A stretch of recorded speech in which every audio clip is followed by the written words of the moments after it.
ব্যক্তির নাম বলবে, সেখানে আমরা 10 লক্ষ টাকা জমা দিব, আর বাকি মামলাটা আসামিরা পরিচালনা করে মামলা উইথড্র করবে। কিন্তু ওনাদের কথা হইল 15 লক্ষ টাকা তাদেরকে একসাথে দিতে হবে, দেওয়ার পরে তারা মামলাটা উইথড্র করবে।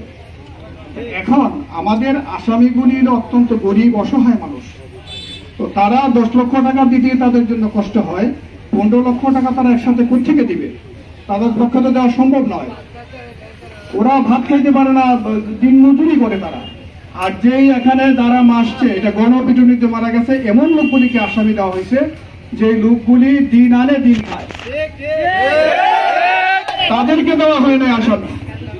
আমি বারবার বললাম, দেখেন আপনারা দূর থেকে আসছেন, আপনারা এটাকে সমাধান করেন। 15 লক্ষ টাকার মধ্যে 10 লক্ষ টাকা আমরা দিয়ে দিই, ভাবি যেই লোকের কাছে বলি সেই লোকের কাছে আমরা দিব। আর 5 লক্ষ টাকা দিয়ে 5 লক্ষ লাগুক, 2 লক্ষ লাগুক, 1 লক্ষ লাগুক, এই টাকা দিয়ে তারা সমাধান তারা করবে। আর তাদের কথা হলো একসাথে 15 লক্ষ টাকা দিতে হবে। এই যে কথার একটা ফারাক, এই ফারাকের জন্য এটা সমাধান হয়নি। 15 লক্ষ টাকা দিলে তারা যে সমাধান করবে, এখন আসামি যারা আছে তারা তো তাদের উপর বিশ্বস্ত না, তারা বিশ্বাস করতে পারতেছে না কি 15 লক্ষ টাকার মধ্যে আবার 5 লক্ষ টাকা চাইবে কিনা, এটা তো কোনো গ্যারান্টি নেই। তো সেজন্য তারা আপোষে যায় নাই, আর বাদীও আপোষে যায় নাই। মূল কারণ হলো এখানে 10 লক্ষ টাকা যদি আমরা এখন যদি বলে এখন 10 লক্ষ টাকা দিয়ে দিব, আর আপোষ যদি যেটা তারা মামলা উইথড্র করতে হয় সেটা তারা তো টাকা করে করবে, তারা এটাতে রাজি না, যার কারণে এটা হয় নাই। কথাটা এটা কি না? আর এখন যারা কথা বলছে তারা মির্জাপুরের কেউ না, অনর্থকী একটা কথা বলে। একটা কথা বললে হইতো, মির্জাপুরের লোকজন যারা আছে তারা বিষয়টা জানে, মির্জাপুরের বাইরে যারা আছে তারা তো বিষয়টা আপনারা জানেন না। তাইলে এখানে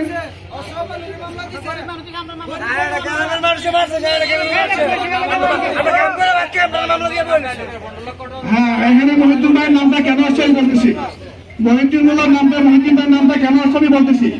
যখন 15 লক্ষ টাকা তারা দাবি করলো, তখন আমি বললাম যে 15 লক্ষ টাকা দাবি করছেন, এই বিষয়টা আপনাদেরকে কে বলছে? তখন বলছে দাদা বলছে। তো দাদা বলছে, দাদার সাথে কার কথা হয়েছে? কথাটাই কথা বলেছে।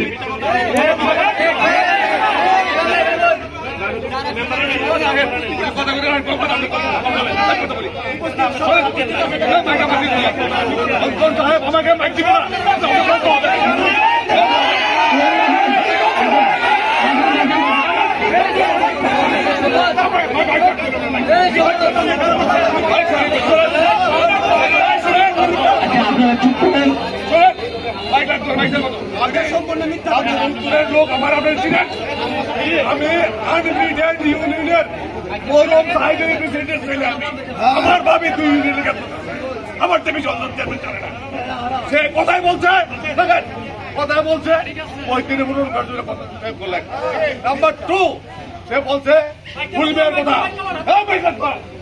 ফুলমিয়ার কথা বলছে। 8 মেম্বরের ফুলমিয়া, 8 মেম্বরের ফুলমিয়া 8 মেম্বর থাকা অবস্থায় এই ইউনিয়নের সাবেক চেয়ারম্যান রকিব চেয়ারম্যান চিঠি হয়েছে রমজানের মাসে আওয়ামী লীগের গুন্ডারা। এই আওয়ামী লীগের পক্ষে যদি ভুল কথা বলে সেটাকে মেনে যেতে পারে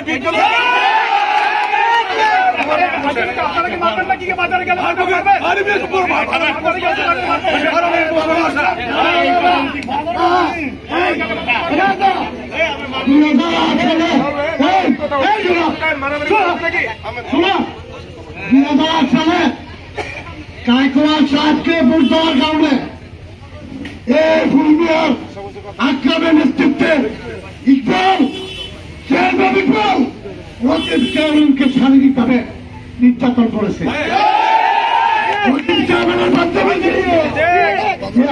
ফুলমিয়া আর বিএনপি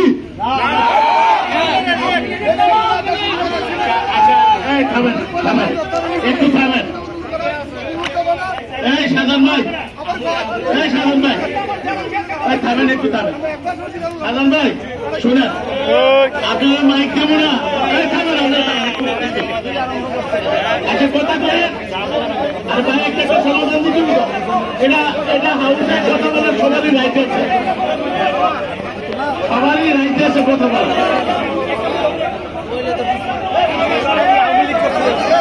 সবাই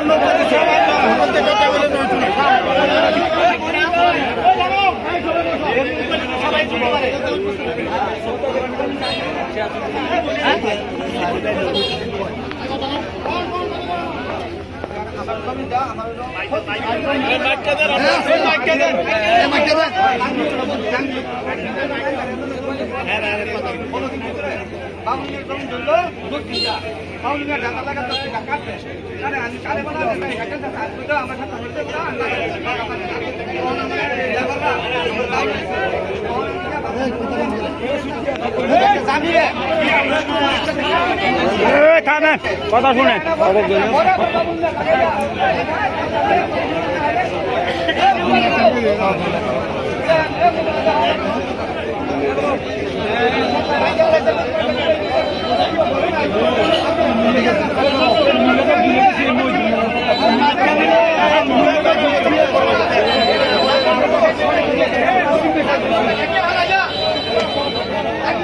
আগাম